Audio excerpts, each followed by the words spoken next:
Good evening, you're watching Brass Tacks with me, Zakka Jacob. We're coming to you live from the CNN News 18 Primetime studio presented by Green Lamb Laminates. It's been a week exactly since Saif Ali Khan was stabbed in his home inside his younger son Jay's room. A couple of days back, Saif walked out of hospital looking hale and hearty, many on social media saying that he didn't quite look like a man who had been stabbed 6 times and who had to undergo a complex 3.5 hour long surgery to remove a piece of knife that was stuck inside his body.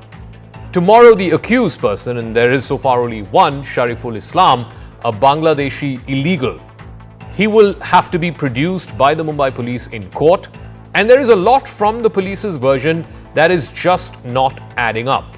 We will get to all of that through the course of this program, but first, the big questions that are still unanswered 1 week after Saif Ali Khan was stabbed in his own home.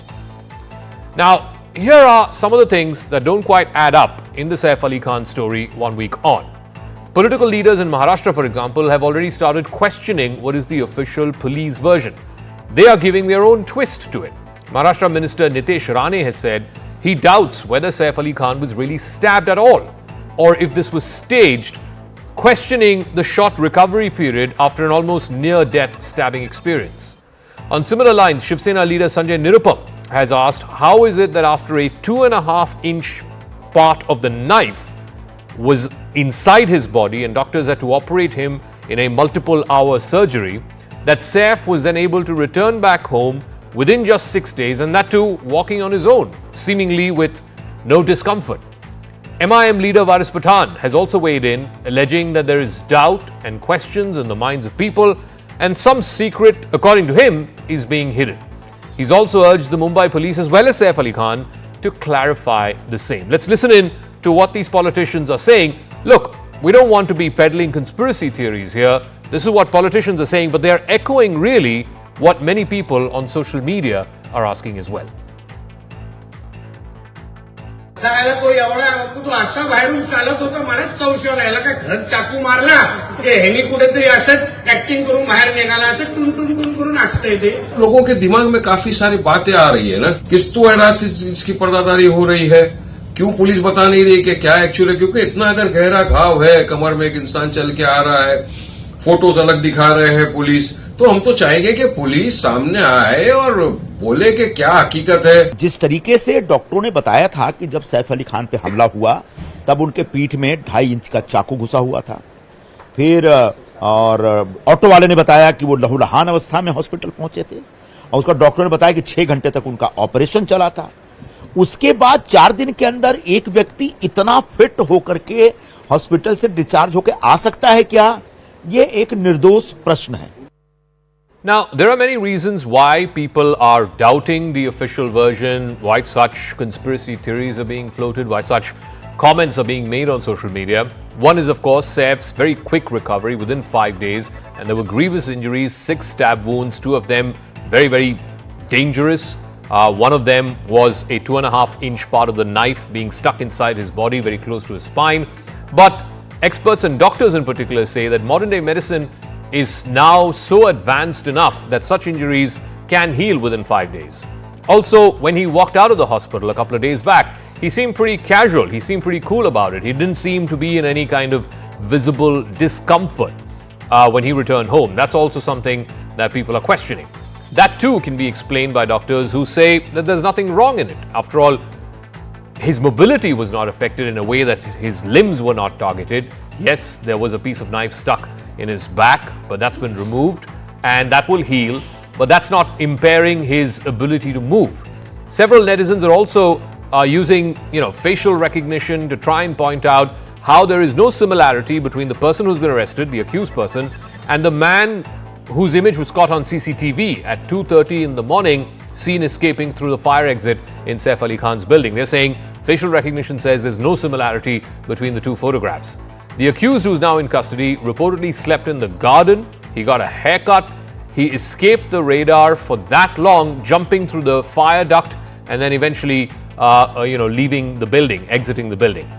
But the Mumbai police seem to be very confident of their investigation so far. They are saying there were fingerprints of the accused that were found inside Saif Ali Khan's residence. The same fingerprints were found inside the AC duct which the accused used, the doorknob of Jay's room. Jay is Saif Ali Khan's younger son, where this entire fracas happened.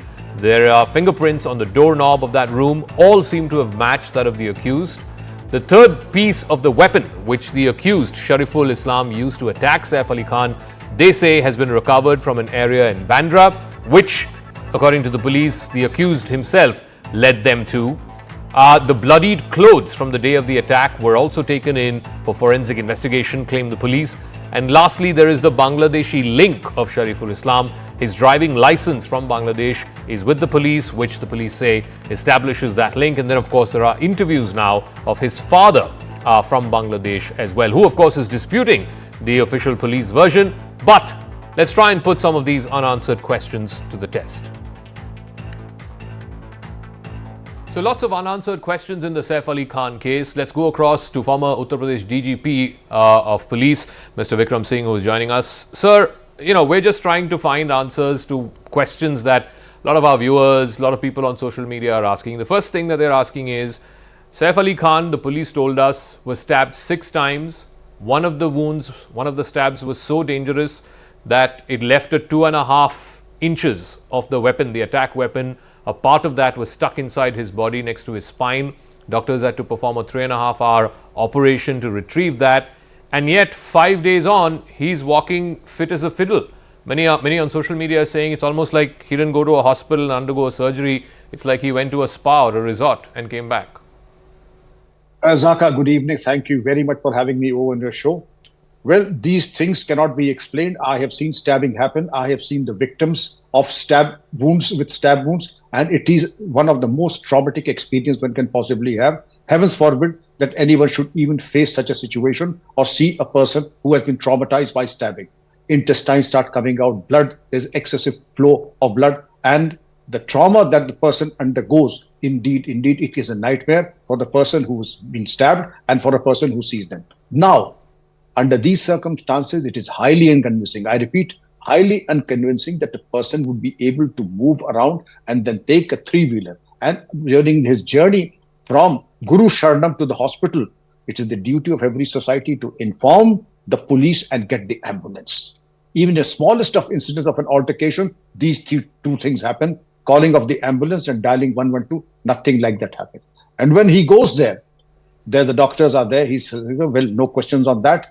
But I would say that under these circumstances, it on the face of it looks very, very unconvincing, the manner in which, and the knife broke inside. Yes. I have never seen, of the hundreds and hundreds of stabbing injuries that I have seen, I have never seen a knife break inside the body, and that too after a stab. If it's good enough and strong enough for the blade to go inside the body, well, did he try to rotate did the assailant try to rotate the knife inside? Even if it rotates, I think if it is steel, it doesn't break. Okay, I presume that it broke. Okay. And if it did break, it must have been a very fragile and a rusted knife. But tell me this, Vikram Singh Saab, even if it broke, and yes, the doctors performed that operation, it was a complicated operation, they removed the part of the weapon that was stuck inside Saif's body. But where is that weapon? It's been over a week now. The cops have not found that weapon. The cops have not found the clothes that the accused was wearing at the time that the murder happened. And most importantly, the only motive they are saying so far for this crime is robbery, and yet 1 paisa has not been missing from Saif Ali Khan's home. There's much more to it than what meets the eye. What you mentioned was the blood stain code, and I would say have the blood samples been taken and matched? Because it is impossible for a person to stab in this manner and also not to get the blood on him and also on his clothes. Then Saif Ali Khan, if he went, then what about collection of the blood? As they say in the police lingo, khoon aluda kapde baramad kiye gaye.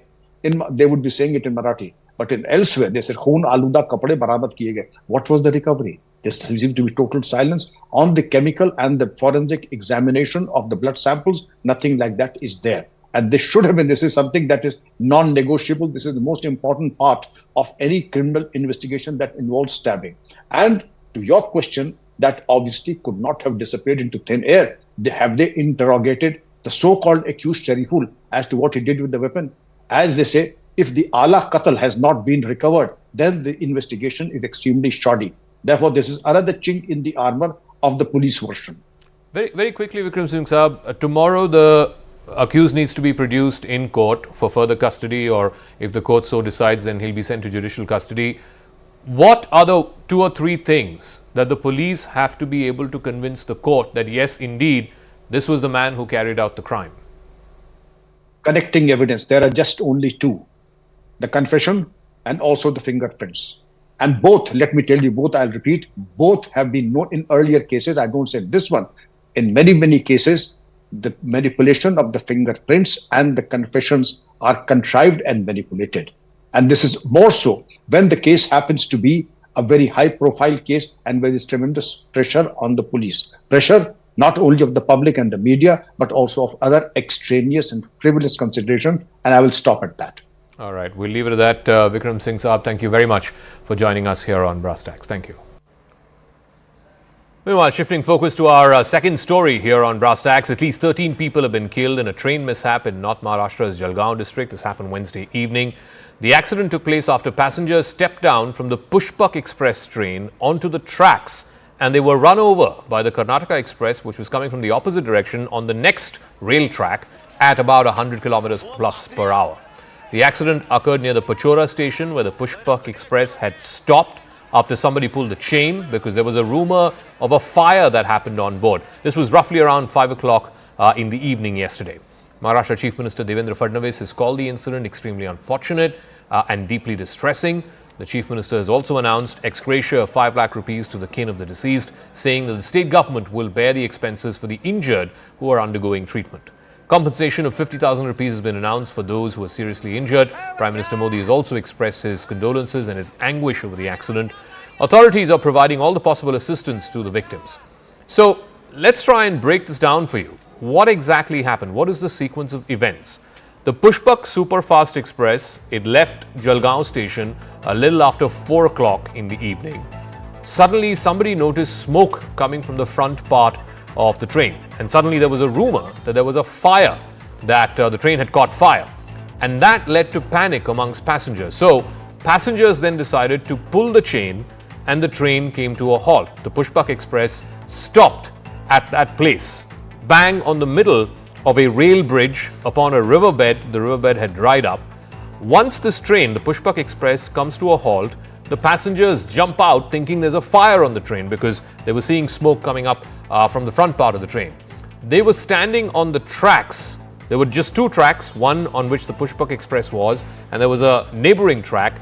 Unfortunately, the people who jumped off the Pushpak Express did not realize that there was another train coming on the other track, the incoming Karnataka Express from the opposite direction, going at well over 100 kilometers an hour. It mowed down these passengers who were on that rail track, and that's how this unfortunate tragedy happened. Madgaon से मतलब आ रहे थे, अब यहाँ पे मनमाड़ आने वाले थे, मतलब पूना जा रहे थे। तो इसके बावजूद में रास्ते में ट्रेन रुकी, अपने आप मतलब ब्रेक लगाए तो धुआं थोड़ा बहुत उठा, तो बंदे अफवाह फैला दिए कि मतलब जैसे कि आग लग गई। तो मतलब सारे बोगी भगदड़ मच गई, बंदे इधर उधर कूदने लगे। तो उसी में अचानक से मतलब उधर से ट्रेन आ गई, तो उसमें 5-7 बंदे मतलब मर गए, या फिर उसके बाद 8-10 बंदे मतलब घायल हैं। इसमें आपको भी चोट आई है, तो ये चोट कैसी है और आप भी ट्रेन से कूदे थे कि क्या थे, और आपके साथ जो दरवाजा से मतलब उतरा था तो मतलब कूदे थे, तो चोट आ गई। मतलब उधर से ट्रेन आई तो झटका लग गया, मतलब बंदों का गिट्टा कुट्टा का झटका लगा तो चोट लग गई। बंदे सब घबराए हुए थे, 5-6 लोगों की मौत हो गई है, जिसमें कि 6 लोग मतलब घायल हैं। एम्बुलेंस आई और सबको लेके गई। So what exactly was this smoke which some passengers saw when there was no fire? It's in fact a phenomenon called hot axle, which is emerging as a major cause of railway accidents, particularly derailments. Now, typically, a hot axle happens when there is inadequate wheel bearing lubrication or mechanical failure, like the bearings of the wheels breaking down. Now, the failure of a cartridge tapered roller bearing can cause friction.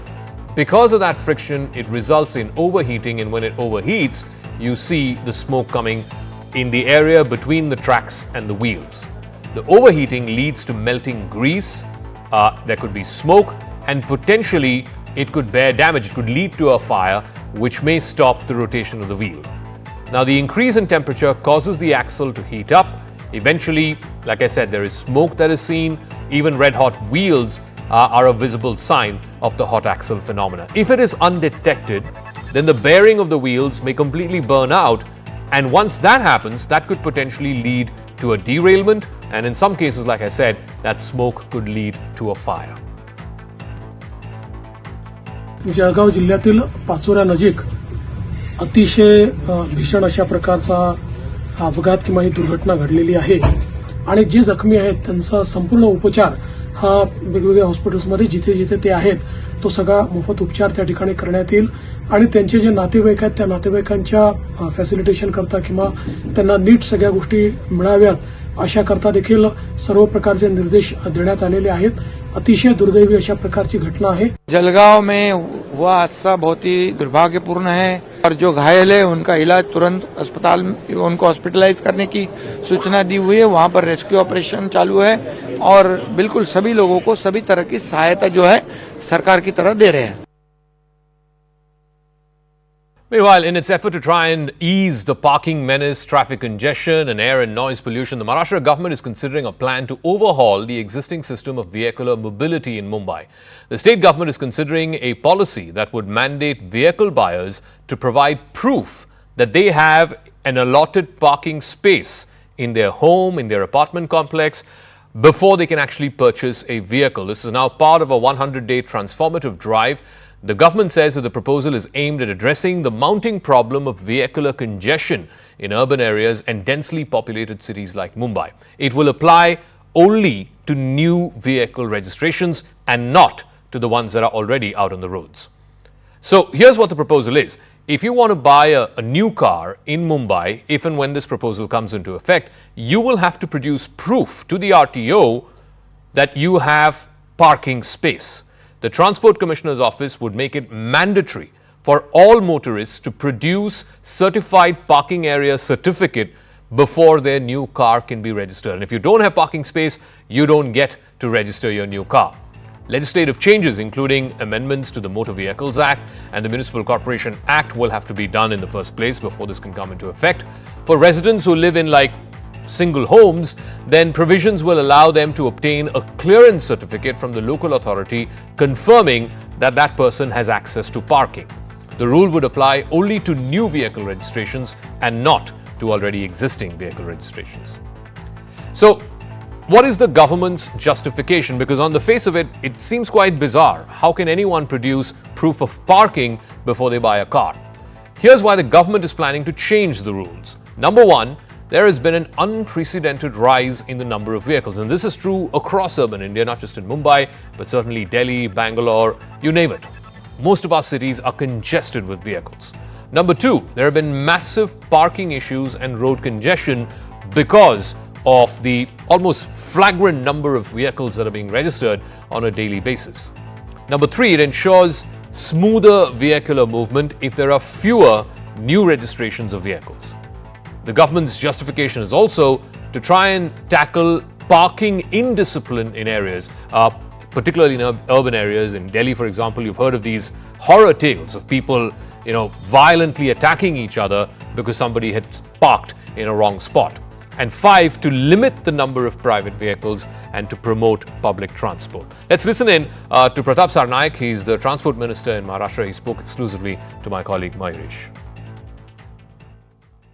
आप देखते हो कि गाड़ियां बहुत बड़े पैमाने पे रास्ते पे आ रही. इसका रीजन ये है कि जो भी सप्लायर है गाड़ियों के वो उनके साथ टाइप करते बहुत सारी लोन देने वाली जो एजेंसीज है या बैंक्स है वो किसी को भी लोन दे रहे हैं. और खासकर एमएमआर रीजन में ट्रैफिक की समस्या का हल देखते हुए हम ये पॉलिसी सोच रहे हैं कि जिसके पास कार की पार्किंग की व्यवस्था हो, खुद की हो, वही अगर आदमी कैपेबल होगा तो वो गाड़ी ले पाएगा, ऐसी हमारी पॉलिसी हम सोच रहे हैं। और जो गरीब है, झोपड़पट्टी में रहता है या 40 सिस्टम में रहता है, वो गाड़ी नहीं ले पाएगा, ऐसे भी नहीं है। तो हम ये भी पॉलिसी तय करें कि जो कॉरपोरेशन होगी, लोकल अथॉरिटी होगी, वो उनकी पार्किंग प्लाजा में इनको अथॉरिटी लेटर देना चाहिए, या रोड पे जो पे एंड पार्क कॉरपोरेशन करती है उस पे अलॉटमेंट लेटर देना चाहिए कि इनको हम पार्किंग ले स्पेस दे रहे हैं, तो ही वो गाड़ी ले पाएगा। So the idea, as per the Maharashtra government, the transport minister, you heard him a moment, limit the number of cars per family. The state government cites those numbers to bolster its claim on why they think this is a much needed solution. Mumbai has 14 lakh private cars. It also has 29 lakh two-wheelers and about another 5 lakh other vehicles, including emergency vehicles, commercial vehicles, etc. So the total vehicle population or vehicular population in the maximum city is about 50 lakhs or thereabouts. The state government is trying to bring down that number even further, saying that there is almost indiscriminate registration of new cars. Now, to understand whether this policy will work or not, let's also look at some global examples, how cities around the world are managing traffic congestion. There's a congestion charge, for example, in central London. If you want to enter central London, there is a massive congestion charge that you have to pay, sometimes up to £20 an hour. There are high parking fees in downtown areas, in the central business district, and the bid is to try and encourage people to use public transport instead of private transport to get to these congested areas. In New York City, for example, in Manhattan, resident parking permit system, it limits parking in certain areas. It reduces congestion in high-density zones. In China, both in Shanghai as well as in Beijing, the two biggest cities, there is a license plate auction system which makes car ownership very expensive. The highest bidder gets the license plate. Similarly, buyers are also required to win a license plate in a lottery or win a license plate in an auction by paying money. There's also a vehicle quota system, for example, in Singapore, which limits the number of private cars on the road. And it is, you really have to pay through your nose to own a new vehicle or get a certificate of entitlement for a new vehicle that will be valid only for 10 years.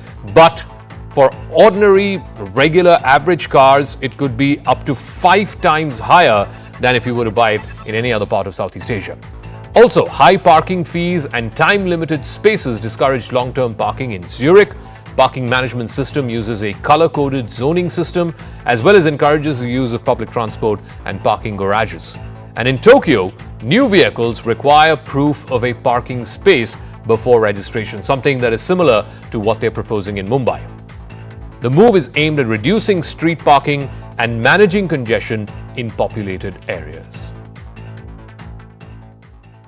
So is this practical? Is this feasible? Maharashtra is saying that they will come out with a policy where car registrations will only be allowed for people who have an allotted parking. And if you don't have parking in your residence, in your apartment complex, in your home, then you will not be able to buy a car.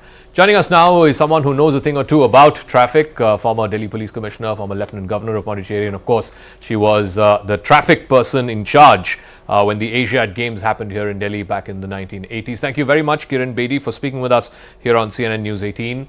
So this is the proposal by the Maharashtra Transport Minister, Mr. Sarnaik, who has spoken to us at CNN News 18. He says that only those who have a allotted parking, whether it is in their apartment complex or outside their home, will be allowed to buy vehicles. Registration will not be done for new cars whose owners do not have allotted parking. Do you think this is a practical idea? Have they assessed the problem? Have they assessed have they really made an assessment project? Because you can't take off-the-cuff decisions like this. But it requires a little survey and a paper assessment. What is the gravity of the problem? Where is it? Area-wise. I think we need to know what is the problem, where is the problem, what extent is the problem, and what are the options we have, area-wise.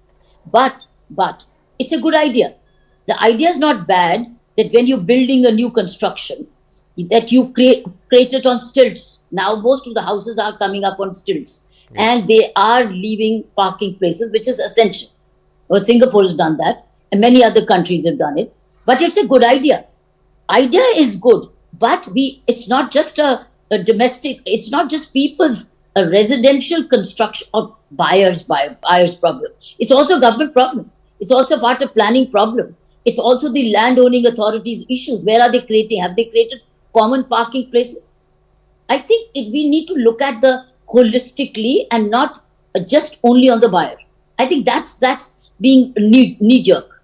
Ma'am, if you look at some global examples in New York, in London, to go into what they call downtown or the central business district, they have very heavy parking charges. You know, sometime in central London, for example, it's £20 an hour. So that discourages people from taking their car to central London or to Manhattan in New York. But then these are all places that are easily accessible by public transport. Now, it's okay to say, okay, you know, we won't give you new registration until you show that you have parking. But at the same time, what is being done for public transport to access these areas where you are saying there is a parking problem? That's exactly what I'm saying. We need to look at the whole usage of the road space holistically. Look at the encroachments we have. The footpaths are not available for people to walk. And look at the footpath shopkeepers who extended themselves on the footpaths and up to the roads. Look at the way the roads are occupied by hawkers. And then not only cars, you have other transport also. So it's not, we need to understand what is the problem we have, and then look at solutions sector-wise, issue-wise. However, we can begin with this need. Look at the way commercialization is happening. Many buildings are just reconstructing because they're becoming commercial in residential areas. And the parking is happening now in residential areas, and the honking and the noise and the nuisance value. So I think we're not looking at urban development in a holistic way. We need urban developers to apply their mind and give us the options area-wise, policy-wise, construction-wise. And now if you're looking at the car, look, I would love to see scooter, petrol being given only when you have a helmet. You see, These are certain things which work. But I have also seen problems directly where people have done commercialization of a whole building without any parking space. And there's no enforcement. And they've got the licenses. Who are they getting the licenses from? Why aren't the licensing authorities saying, where's your parking space for the shopping complex you've created? So I think it's individual and both government. We need a holistic way, a more analytical way, sensitive way, a need-based way on urban development. But it's not a bad idea to ask, where are you going to park?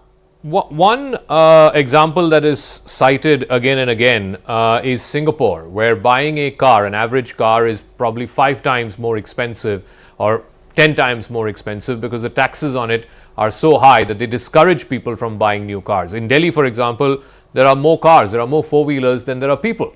Now, this is an unsustainable situation if you're having new car registrations by the droves every single day. So how does one dissuade new car registrations? Mass transportation. Where's the linkage to our proper linkages to our metros? Where is the linkage? We have not created any linkage. During ancient times, you mentioned ancient times, we had the ring railway. But the ring railway was only on the railway. There was no linkages. No linkages with other transportation. So people are left high and dry. How do they go? They've taken a train, but where do they go? What transport do they take? Do they take a three-wheeler or a scooter parked or a car parked? So I think we're not looking at the problems which are emerging analytically, and they're not in fact enforcing them either. And we are not in a position to even implement. So I think holistic governance of urban development is very sadly missing. All right, Ms. Kiran Bedi, we'll leave it at that. We'll see if this proposal indeed goes through that Maharashtra is planning to implement, and whether or not it will be a practical, successful one. Thank you very much for joining us on CNN News 18.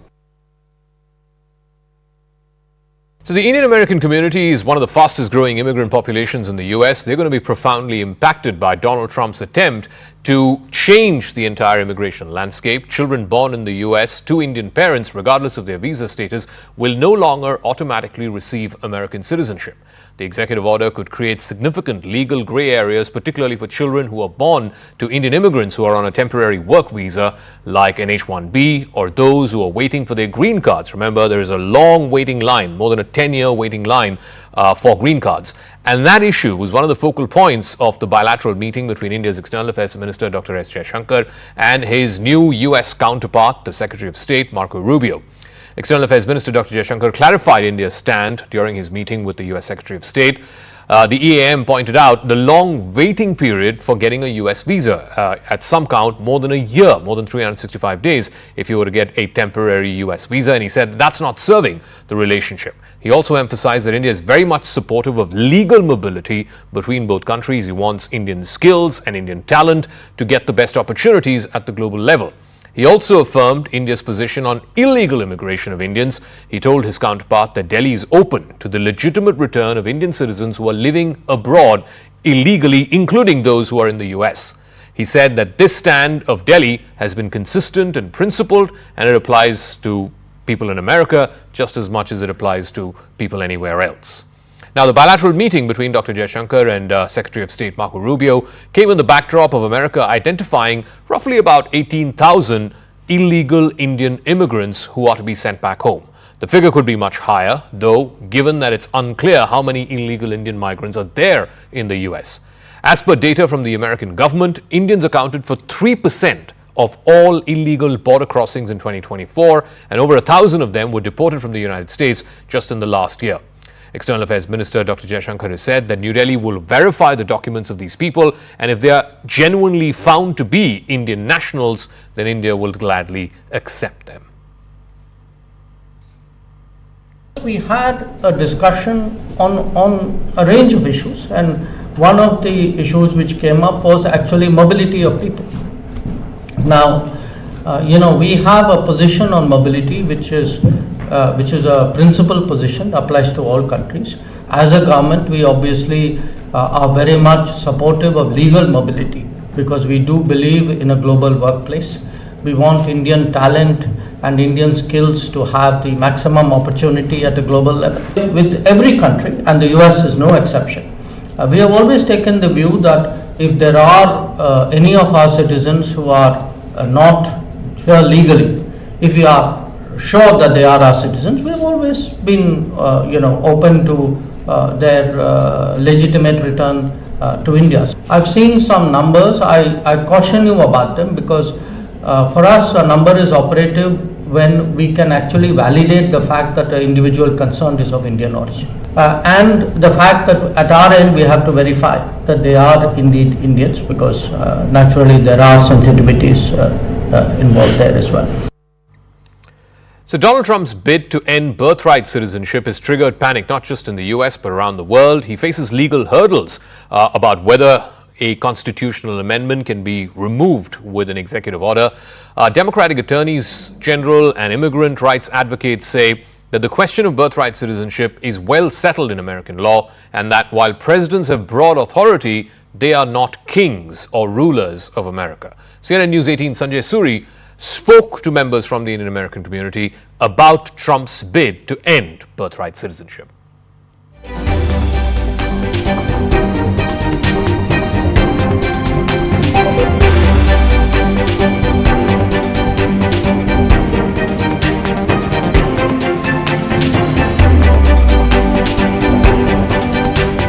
Please raise your right hand and repeat after me. I, Donald John Trump, do solemnly swear. I, Donald John Trump, do solemnly swear. That I will faithfully execute. That I will faithfully execute. The office of President of the United States. The office of President of the United States. And will, to the best of my ability. And will, to the best of my ability. Preserve, protect, and defend. Preserve, protect, and defend. The Constitution of the United States. The Constitution of the United States. So help me God. So help me God.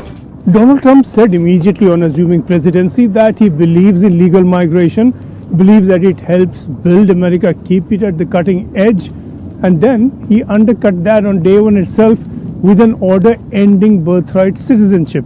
That means that anyone born in the US after February the 19th of this year will not be a US citizen unless either of the parents is either a US citizen or a green card holder.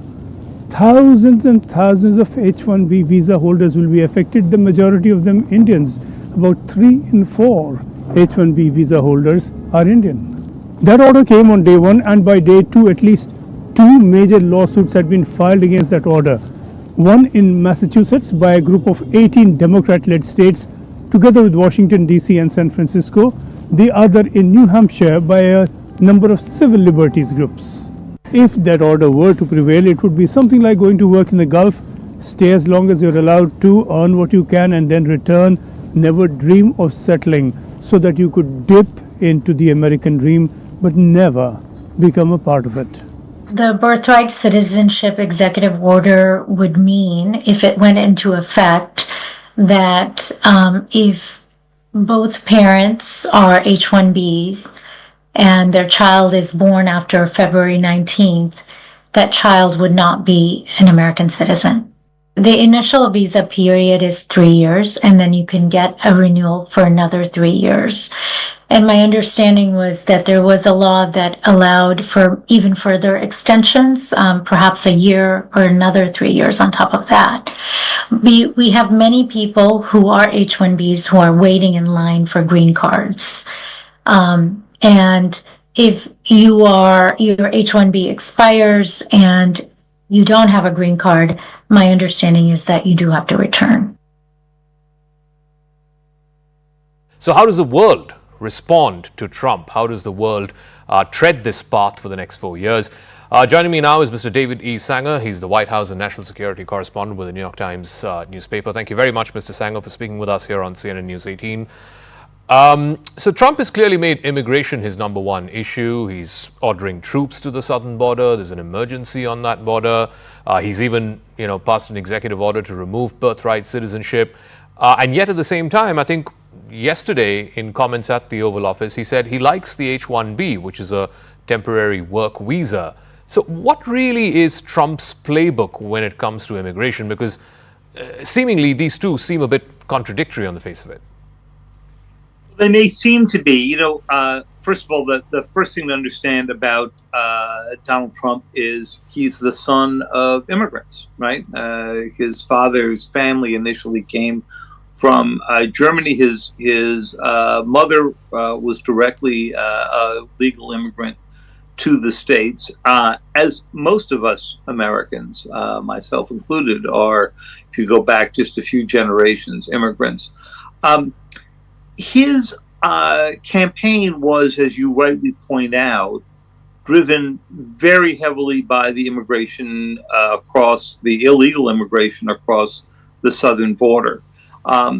In fact, those numbers were going down considerably starting about a year ago, when President Biden, quite belatedly in the minds of many Americans and some of his own cabinet, took some steps that I think he probably could have taken, should have taken early in his presidency. The presence of these troops may make a difference. It's been pretty quiet there so far. The issue that, of course, has grabbed so many people in India is the H-1B visa, which is a work visa for highly skilled people who are coming on a temporary basis. And, of course, the president has been highly dependent on a lot of donors from the technology world. He's had Elon Musk and Vivek Ramaswamy right by his side. And they've been arguing very much for an expansion of the H-1B visa. But this has caused a little bit of a split, an amusing one, between his very wealthy technology executive supporters and his base, who probably don't know a whole lot about how the H-1B visa system works. I do want to ask you, though, one can understand, like you said, it was a big campaign point for him, immigration. Maybe there is political capital there as well to come across as, going after these, as he calls, illegal aliens who've come into the country. But the problem with ripping off or trying to rip off birthright citizenship is that it affects legal immigrants as well, not least H-1B visa holders, but other kinds of temporary work visa holders who are planning to start a family in the U.S. How does that make any sense? So here he's got one major problem. He's done this by executive order. And of course, the birthright citizenship issue is a matter of the U.S. Constitution. It's embedded in the 14th Amendment, which was passed after the Civil War in the 1800s. And he is trying to use a novel interpretation of a small bit of its wording to see if he could get away with wiping out birthright citizenship. And, you know, what inflames his base is there are cases, certainly, of people who come across the border illegally and then have a child, and that child then is immediately an American citizen and with all of the rights that come with that. Most of the legal authorities that we've spoken to think his effort here will fail. I do want to come to the other two issues, which are, one, tariffs. He's threatened tariffs 25% on Mexico and in Canada starting the 1st of February and 10% on China. And I guess he's using tariffs as some kind of a negotiating instrument. If these countries don't respond the way he wants them to, what are we looking at? Not just from February, but for the next 4 years? Because, you know, nothing's stopping Canada or Mexico or China from imposing their own tariffs on American products. Yeah, that's right. And one of the oddities of listening to President Trump on these issues is he has a hard time differentiating between his allies and his adversaries.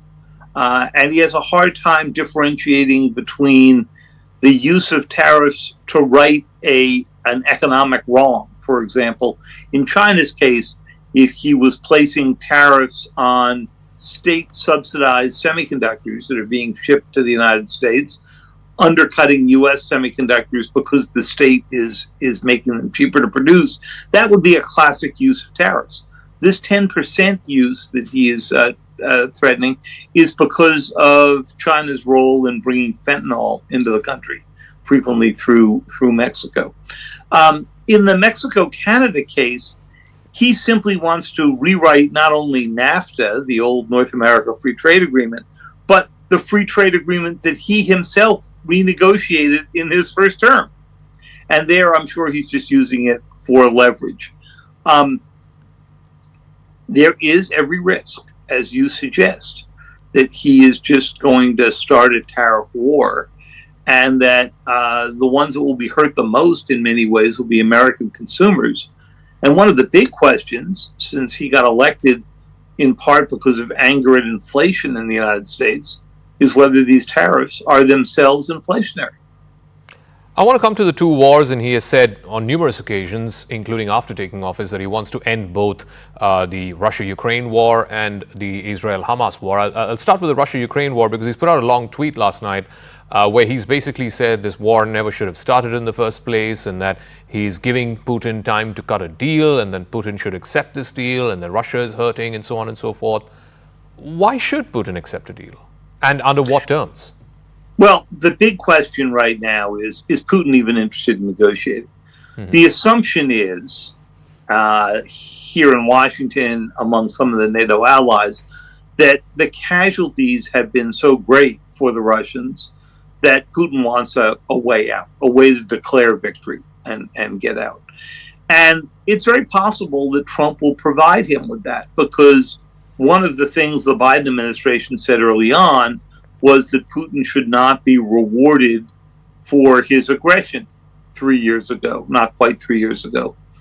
Now, it appears entirely possible that if he pulled off a negotiation in which Putin would basically be able to claim 20% of the country, that 20% where the Russian troops are already, and get a commitment that Ukraine would never join NATO and would remain neutral and so forth and so on, Putin would be able to claim that victory, and perhaps you would get a Korea-like armistice.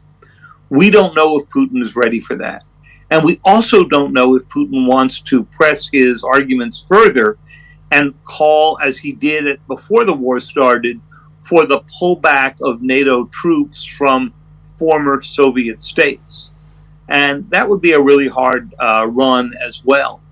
Other big question, is the United States ready to participate in a security arrangement for Ukraine so that Putin does not just take this time and regroup and try to take all of the country again. And finally, on the other war, Israel versus Hamas, we've had a temporary ceasefire that was announced last week. Trump was asked about it on his very first day in office, and he didn't seem pretty confident that the ceasefire would last. He said it's their war, not ours. What do you make of it? Does Trump think that he can actually end the war between Israel and Hamas? So he is eager to get this first phase through, which includes the release of 33 hostages. We've seen 3 of them so far.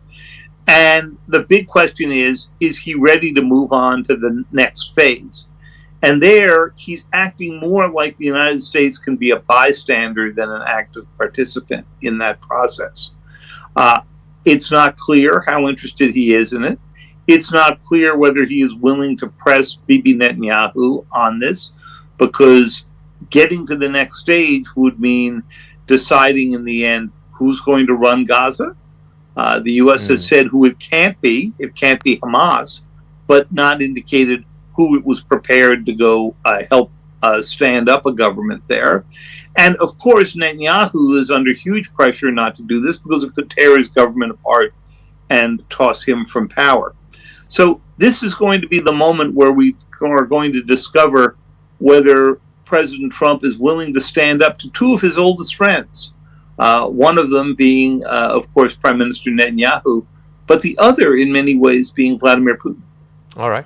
David Sanger from the New York Times, thank you very much for your time, your thoughts, and your perspective into the very first week of Donald Trump in office. And I guess we have 4 more years of that. Thank you.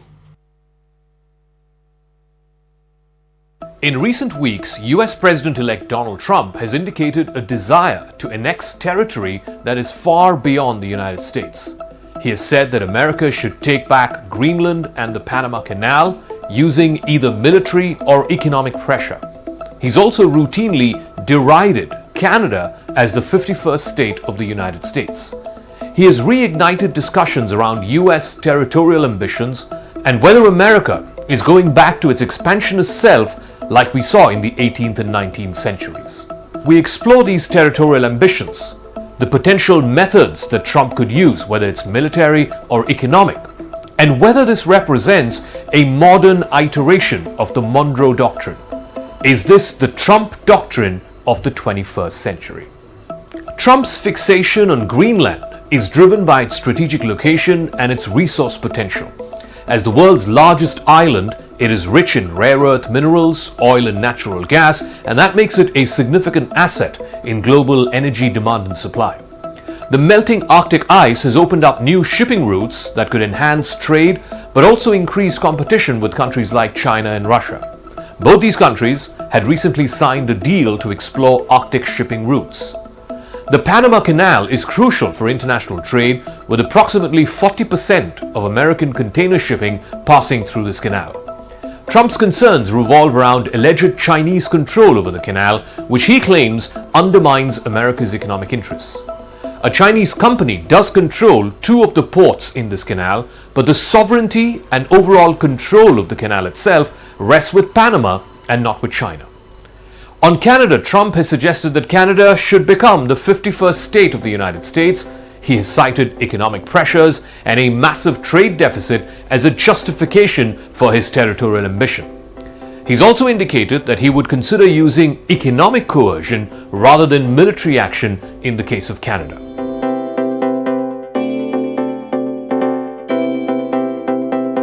Now, this approach, whether it's Greenland or Panama Canal or Canada, aligns with Trump's broader agenda, which is America First, which is prioritizing US interests over international relations. But is this the modern-day version of the Monroe Doctrine? Is Trump making America expansionist again?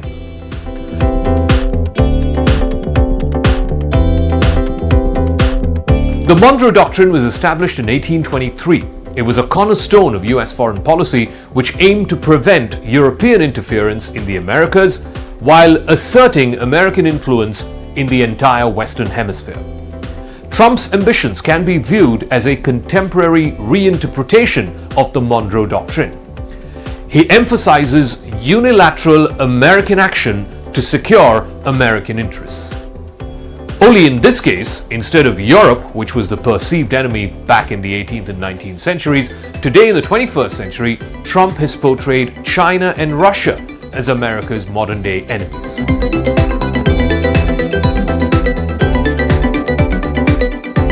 However, applying a modern-day version of the Monroe Doctrine raises questions about the feasibility of such a thing in today's multipolar world. While historical interventions by the United States in Latin America during the 18th and 19th centuries, when it invaded Mexico or Cuba or Nicaragua and Haiti, these are often justified under the Monroe Doctrine. They were also met with significant resistance, and there were significant long-term consequences of these invasions. Throughout history, the United States has engaged in numerous military interventions across Central and South America. In Mexico, for example, the Mexican-American War between 1846 and 1848 resulted in significant territorial gains for the United States. Present-day California and Texas, two of the biggest states in the US, were part of Mexico until before this war, and today they are America's two biggest states. In Cuba, the Spanish-American War in 1898, it led to US control over both Cuba and Puerto Rico. It was only in 1902 that Cuba became an independent republic. Puerto Rico continues to be a US territory to this day. In Nicaragua, the United States intervened multiple times throughout the early 20th century, ostensibly to protect American interests. In Haiti, the United States occupied Haiti from 1915 to 1934, and it was justified under the premise of stabilizing the region. These actions by the United States were often met with local backlash, and it has had a lasting impact on US-Latin American relations. Which is why the effectiveness of today's approach by Trump to reassert American control and American dominance over Greenland, Panama Canal, and Canada, it does pose some uncertain questions.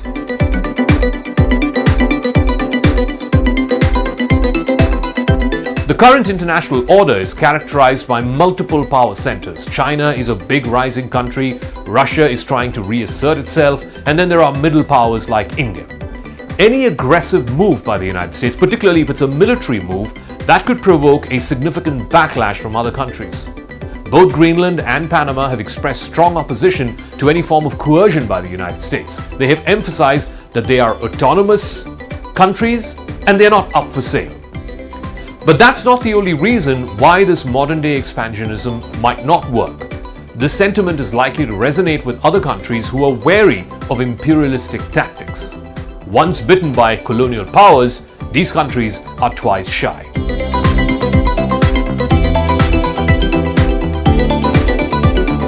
Modern economies are also deeply interconnected. Unilateral actions by America or any other country could lead to trade wars, diplomatic isolation, rather than any successful territorial conquest. Domestic support for any aggressive foreign policy, which is military expansionism, could be volatile, particularly after America's disastrous interventions in Iraq, in Afghanistan. Any perceived overreach could lead to political repercussions for the new Trump administration, something that could tarnish his legacy. Trump himself has been long proud of his record in his first term of not starting any wars. He has said that he will end both the Ukraine and Gaza wars, the two ongoing wars currently, on day one of his second-term presidency. He wants to be seen as the anti-war president, which then brings us to the question, why then is Trump engaging in such incendiary and demeaning rhetoric? It could be twofold. One, to send a message to countries like China and Russia to back off from exploring areas in America's backyard, whether it's the Arctic, whether it's the Panama Canal. It could also be a negotiating tactic with countries like Canada or Greenland or Panama to grant favorable terms to the Trump administration for trade and economic cooperation in Trump 2.0. Now, while Trump's ambitions, whether it's Greenland, Panama, or Canada, reflect a bold reassertion of American hegemony, which is almost reminiscent of the historical doctrine that the Monroe Doctrine is, it also faces significant challenges that are rooted in contemporary geopolitics. sovereignty and self-determination are now non-negotiable. These are now inalienable rights of nation states and their people. Whether through economic or military means, achieving these goals will be marked by opportunity and resistance. Can Trump be the modern-day James Monroe, the fifth president of the United States? Is that a legacy that he wants to leave for himself and for the country he so dearly loves?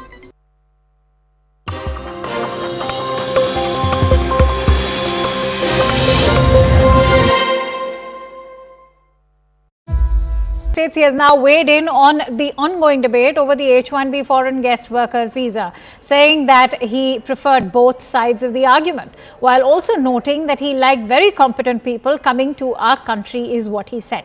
He signed an executive order that targets multiple immigration laws, including the long-standing principle of birthright citizenship.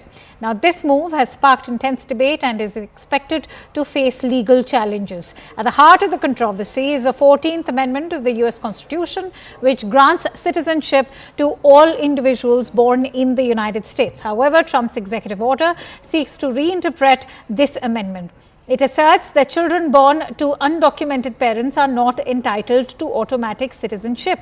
Meanwhile, 22 Democratic-ruled states on Tuesday have taken legal action against the executive order aimed to end a century-old immigration practice. Listen in to what the U.S. President has to say. I like both sides of the argument, but I also like very competent people coming into our country, even if that involves them training and helping other people that may not have the qualifications they do. But I don't want to stop. And I'm not just talking about engineers. I'm talking about people at all levels. We want competent people coming into our country. And HB1, I know the program very well. I use the program.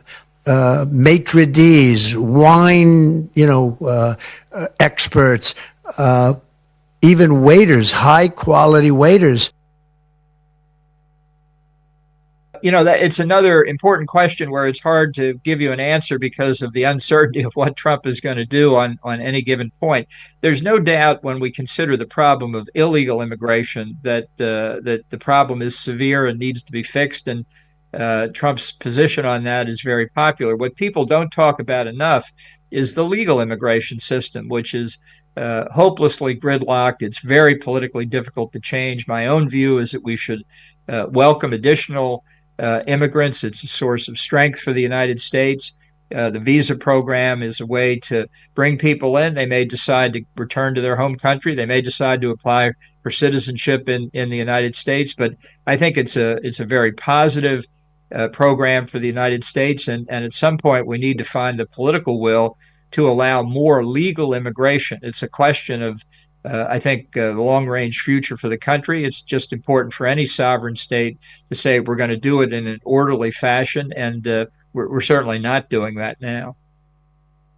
All right, Siddharth Mishra joins me live on the broadcast. Siddharth, I think at the heart of this entire move is also one moot question. Is Donald Trump now equating illegal immigrants in the United States with the legal ones? And what is this going to mean for H-1B visa holders, especially the ones from India?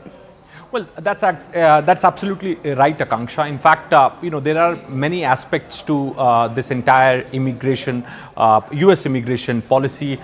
In fact, in the run-up to the polls, Akanksha, if you remember, Trump has always spoken about the illegal immigration to U.S. In fact, he has also been against his supporters largely. His voter base is perhaps their demand has always been that there should be a strict policy should be put in place so that the outsiders should not take away the jobs here in United States. So that's what his supporters, his traditional supporters, those who have been voting for him since 2017, then in 2020. But it's a very tight situation for Trump, Akanksha, because it's not like signing an executive order or maybe making a statement that 18,000 Indians will be deported to India, because it's more this issue is more sensitive, and there is a constant pressure from the tech lobby, the business lobby on Donald Trump. So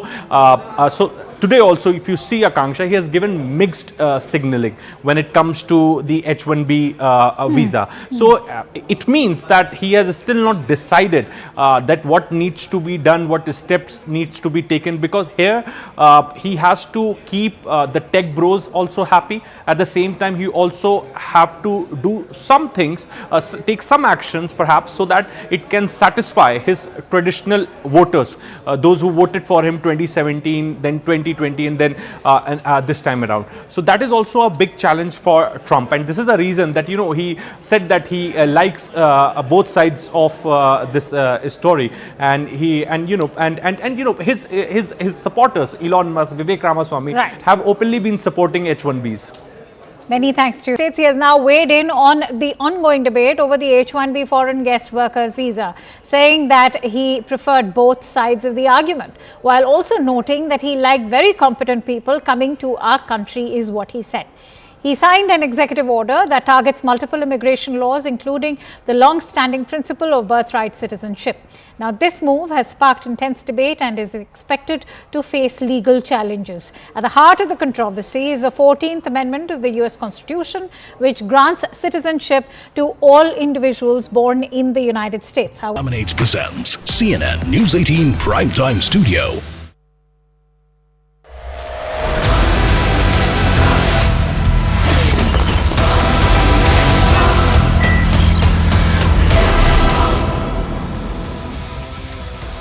A very warm welcome, viewers. You're watching the Hard Facts. I'm Akanksha Swaroop, and we are coming live to you from the CNN News 18 Primetime Green Lamp Studios. 7 days on, and the attack on actor Saif Ali Khan remains a mystery, one that's now drawing sharp attacks from the Bharatiya Janata Party and the Shinde faction of the Shiv Sena.